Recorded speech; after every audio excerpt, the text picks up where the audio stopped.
Eu tenho muitos privilégios na vida. Um dos maiores é a minha família. Eu sempre tive uma família muito unida, muito amorosa. Meus pais sempre presentes, minhas irmãs sempre minhas melhores amigas. E as pessoas que conviviam com a gente falavam assim que a gente parecia família de comercial, que parecia tudo perfeito. A gente não era perfeito, mas era quase, sabe? Espaço de muita alegria. Só que eu perdi isso tudo com 16 anos. Com 16 anos, eu me assumi lésbica. E bastou falar da minha sexualidade para minha casa cair. Minha mãe falou que eu não tinha mais razão para sorrir, que ela não queria mais viver e que o maior medo dela havia se concretizado. E eu fui expulso de casa nessa época. A situação piorou quando, 4 anos depois, eu me dei conta que não era sobre sexualidade, era sobre identidade de gênero. Eu não sabia o que era transexualidade, mas quando eu soube, eu me deparei com 2 sentimentos muito intensos. Eu senti muito conforto e muito medo. Eu senti um conforto imenso por saber que tinha um lugar para mim, por saber que tinha um nome para tudo aquilo que eu sentia, que tinha uma forma de eu ser tudo que eu sempre quis, desde pequeno, olhar para o espelho e ver um menino. Só que eu senti muito medo, porque se a casa já tinha caído como lésbica, o que ia acontecer agora como pessoa trans? E de fato foi muito difícil. Esse período da minha vida é marcado por muita rejeição, depressão, e meus maiores traumas vieram desses anos. Pra vocês terem uma ideia, às vezes, quando eu ia visitar meus pais, a minha mãe não queria me olhar. Ela chorava de me ver porque falava que minha imagem estava chocante. Mas eu permaneci ali. Eu queria conversar, eu queria insistir. E em 2017, eu dei mais um passo na minha transição. Eu fiz a mastectomia, a cirurgia de retirada do seio. Assim que eu saí da sala, eu cheguei no quarto e estavam meus pais, minhas irmãs, meus cunhados. E meu pai aproximou de mim e ele perguntou assim: "Você aceita suas irmãs como suas madrinhas?" Eu estava meio grogue por causa da anestesia, a pergunta não fez o menor sentido. E ele e minha mãe completaram em seguida, falando que a partir daquele momento eu seria batizado novamente e que eu seria Bernardo para eles também. Eu faço análise tem um tempo e eu indico minha analista para todo mundo, assim, porque me fez muito bem, eu fico querendo espalhar, né? E uma das coisas que eu vi na análise é que era importante o Bernardo existir para mim, que eu não dependia de existir para o outro para existir. E, de fato, eu não dependia, mas eu subestimava o quão transformador seria existir para os meus pais também. Aquele momento, o primeiro momento que eles pronunciaram meu nome, foi tão importante para mim que eu tive a sensação de que todos os meus problemas tinham acabado. Mesmo. Eu falei, nada de ruim vai me acontecer mais, nunca mais. E eu fiquei meses sentindo assim. Normalmente os nossos sentimentos são muito efêmeros, né? Você sente, oscila, amanhã não sente mais. Eu não. Eu fiquei meses acordando e dormindo feliz. Eu estava no ônibus, no carro, eu começava a contemplar a vida. Eu ficava, cara, que bom que eu estou aqui, sabe? Que maravilhoso que é a vida.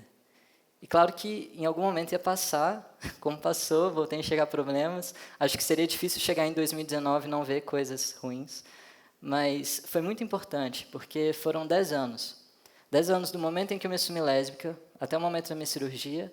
10 anos torcendo muito para ter minha família de volta. 10 anos conversando, chorando, gritando, com muita paciência. Eu tinha em casa a pessoa mais preconceituosa que eu já conheci pessoalmente. Tem um tanto por aí que é pior, mas felizmente eu não conheço. Mas a minha mãe era essa pessoa. E minha mãe não era um monstro. Pelo contrário. Minha mãe sempre teve um coração imenso. Ela sempre foi uma mulher muito boa, muito atenta ao outro, muito doada, muito generosa. Então a conta não batia. Como que aquela mulher estava rejeitando o próprio filho, sabe? Mas ela não se dava conta que era uma rejeição. Ela achava que estava me colocando no caminho do bem. A minha mãe saiu do lugar de uma mulher que já desceu do carro para xingar 2 meninas que estavam se beijando, e eu não era uma dessas meninas, eu estava no carro com ela, para uma mulher hoje, uma mãe, que defende a causa, e que abraça a causa, e que fala para pessoas desconhecidas que tem um filho trans. E ela fala com orgulho. O amor pela minha família moldou muito meu olhar para o mundo. É muito freudiano isso, mas eu de fato projeto meus pais nas pessoas. Então, quando alguém é preconceituoso comigo, alguém que eu desconheço, eu não penso, tipo, nossa, que escroto. Eu penso assim, não, essa pessoa deve ter algo de bom e está sendo equivocada nisso que ela está falando. E eu sei que pode parecer ingenuidade, quem gosta de astrologia pode falar que é meu sonho em Sagitário, que me deixa muito otimista, ou pode parecer que eu estou relativizando o preconceito. Eu não estou. Eu acho preconceito algo muito grave, mas eu acho que tem formas de combatê-lo. E eu acho também que a gente tem que entender o que cada um dá conta. Tem gente que não dá conta de ter apanhado tanto e ainda dialogar. Tem gente que está tão machucada que não quer mais ter que ensinar como ser tratada. E a gente tem que respeitar cada lugar. A forma como eu olho o mundo é confortável para mim. Porque dessa forma eu tive várias surpresas muito boas. Um dos últimos amigos que eu fiz foi um cara que estava trabalhando comigo e a gente estava almoçando no primeiro dia, assim, ele não sabia que eu era trans. Ele me olhou, ele achou que eu fosse tipo um moleque de 16 anos. E esse é um dos benefícios da testosterona, porque eu tenho quase 30 já. E aí, nessa conversa, ele começou a ser muito machista. Ele começou a falar do lugar do homem, o que é ser homem e tal. Aí eu falei, então, eu sou trans. E aí ele tinha vários pensamentos preconceituosos sobre isso. Só que a gente não tinha escolha, porque a gente estava numa fazenda, a gente ia ficar 15 dias lá, trabalhando junto. A gente era uma dupla de trabalho, num trabalho que eu considero muito simbólico, porque a gente estava construindo um muro junto, um muro de pedra, assim, para cavalo. E no final desses 15 dias, eu saí aprendendo um tanto com esse cara, e ele saiu questionando a heteronormatividade, refletindo sobre o machismo e me prometendo que ia defender pessoas trans se ele ouvisse alguém falando alguma coisa. E o mérito não é meu, o mérito é do diálogo. Para mim, o diálogo tem esse poder de transformação. Eu dou palestras sobre identidade de gênero e sexualidade, em escola e faculdade. E eu chego sempre aberto, eu falo que as pessoas podem fazer as perguntas que elas quiserem. Às vezes eu me arrependo porque eu respondo algumas coisas mais pesadas. Mas tem uma pergunta que sempre aparece. As pessoas sempre me perguntam, qual que é o seu nome de verdade? Qual que é o seu nome de registro? Aí eu respondo qual era o meu nome de registro, mas eu completo. Falo, olha, não faz esse tipo de pergunta para outra pessoa trans, porque ela provavelmente vai se sentir deslegitimada. O nome de verdade é o nome com o qual ela se apresenta. É assim que ela quer ser chamada. Então, você entende que sua curiosidade pode gerar constrangimento? Pode gerar incômodo? E eu sempre tento ser muito didático para falar, porque eu percebi que é impossível separar diálogo de didática. Que para eu me fazer entendido, eu tenho que falar de uma forma que vão me entender. Eu não podia falar com minha mãe sobre binarismo, sobre performance de gênero e citar teorias acadêmicas sobre o assunto. Eu tinha que falar a linguagem dela. Para mim, comunicação nada mais é que traduzir a minha linguagem para a linguagem do outro. Só que para eu saber da linguagem do outro, eu tenho que olhar para esse outro. Eu tenho que minimamente saber o que ele pensa, que contexto que ele está inserido. Só assim eu vou ter mais chances de usar as palavras certas para me traduzir. Pensar nessas múltiplas linguagens me fez pensar sobre múltiplas verdades, ou verdade nenhuma. Teve uma vez numa palestra que a gente estava na sala e uma menina trouxe sobre a Escola das Princesas, que é uma escola que ensina meninas a terem reputação, ensina sobre a importância do matrimônio, ensina como cozinhar para os futuros maridos. E a sala, apesar de maioria conservadora, a sala ficou bem indignada com esse projeto. Aí começaram a discutir sobre isso e perguntaram para mim o que eu achava. Aí eu falei assim, por que essa escola está errada? Como que a gente sabe que essa escola está errada? Ali não era relevante para mim dividir minha opinião, porque seria só minha opinião. Era muito mais relevante trazer esse questionamento. Porque a pessoa que pensou nessa escola, ela provavelmente se orgulha de passar para frente os valores que ela acredita. De estar formando meninas dentro desse estereótipo feminino que para ela deve ser muito importante. Ela provavelmente se orgulha tanto quanto eu me orgulho de entrar em sala e promover a desconstrução.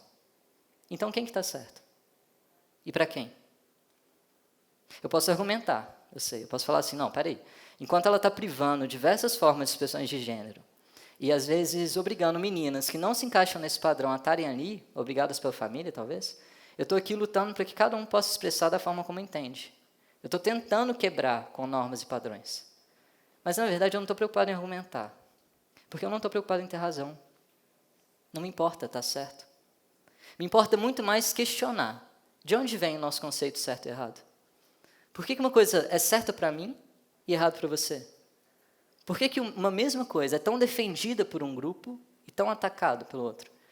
A gente pensa sobre o que é certo e errado, ou a gente só replica o que foi ensinado? Para mim é fundamental pensar nisso antes do desejo de estar certo. Porque é esse certo, para a maioria, que me faz ouvir que eu sou imoral, doente e que eu não sou um bom exemplo para as crianças, mesmo eu tendo 1000 priminhos e sobrinhos e me dando super bem com eles. É esse certo que me faz ouvir de pessoas próximas, que é até aceitável, mas normal não é. Que está tudo bem comigo, e claro que estaria, hoje eu sou o padrão, eu sou homem hétero branco. Que está tudo bem comigo, mas a travesti da rua é difícil de aceitar. É esse certo que faz com que pessoas trans sofram diariamente discriminação e violência. Vocês não precisam pensar sobre isso agora não, tá? Vocês podem pensar indo para casa, quando deitar com a cabeça no travesseiro, não tem problema. Agora eu queria propor um exercício simples. Só que antes desse exercício eu tenho que explicar um conceito que eu não sei se todo mundo sabe. Cisgênero. Uma pessoa cis é o oposto de uma pessoa trans. É, por exemplo, uma pessoa que nasce num corpo feminino, é designada menina ao nascer, e ela se sente como uma mulher. Fácil? Entenderam? Tá. Vamos pensar então. Vamos imaginar agora que todos os homens cis nascem com vagina, com útero, com seios, e que todas as mulheres cis nascem com pênis, com próstata. O que a gente está fazendo é inverter os corpos. A gente está invertendo só os corpos. A gente não está invertendo mentalidade nem discurso.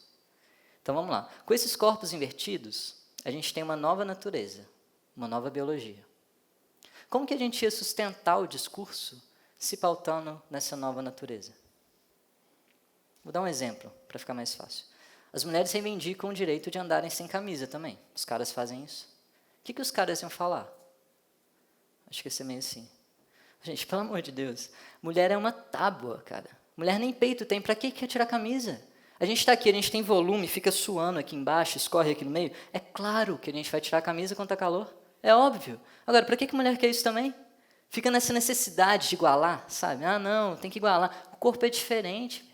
Para quê? E se, por exemplo, a gente questionasse por que o homem tem essa sexualidade tão aflorada? Gente, o homem nasce com um órgão só do prazer, que é o clitóris. Como que não ia ser sexual? Se está aqui é para usar, não é? Tem uma função, é para usar. Mulher, para querer sexo, tem que esperar subir, tem que esperar funcionar, nem sempre sobe, entendeu? Agora, a gente não. A gente está aqui com esse órgão. É um privilégio? É um privilégio. Mas é a natureza que deu. Vai reclamar com a natureza. E outra coisa que falam também, que me deixa revoltado, é mulher questionando superioridade masculina. Velho, o homem gera um ser. O homem dá à luz. Todas as mulheres que estão aí vieram de onde? Aqui, ó. Passaram 9 meses dentro de um homem. A gente alimentando, a gente passando pela dor do parto. Mulher não ia dar conta disso, não. Mulher é sexo frágil. Entendeu? Gente, eu poderia dar 1000 exemplos, e é até divertido, até sugiro que vocês brinquem disso em casa. Na verdade, eu proponho esse exercício para a gente pensar. Será que é sobre a natureza? Sobre a biologia? Ou é sobre quem esse discurso privilegia? Será que se a natureza fosse assim, do jeito que a gente imaginou, fosse invertida, o discurso seria diferente? Talvez não. Porque para o discurso ser diferente, a mentalidade tem que ser diferente. Eu entro em sala e eu encaro cabeças completamente diferentes da minha. Eu encaro realidades diversas. E toda vez que eu entro, eu saio deslocado do lugar que eu ocupo. Eu saio questionando alguma coisa, saio refletindo sobre alguma experiência que foi dividida. Eu não entro em sala para ensinar sobre gênero e sexualidade. Seria muita prepotência da minha parte se eu fizesse isso. Eu entro para conversar. Eu entro para falar e para ouvir também. Para entender de onde que vem a opinião que cada um emite. De onde que vem a visão que eles e elas têm. Pensar nisso, para mim, me faz pensar muito sobre verdade mesmo. Assim. É muito importante que a gente pegue nossa verdade e deixe ela de lado. Vamos tirar a verdade daqui e colocar aqui. Eu não estou falando para você abrir mão da sua verdade, não é isso. Você pode andar com a sua verdade para onde você quiser. Você pode apresentá-la para as pessoas, sem o menor problema. Mas você não pode permitir que sua verdade te segue. Que sua verdade te impeça de enxergar o outro, que ela venha à frente desse outro. Eu não abri mão do que eu sou pelos meus pais.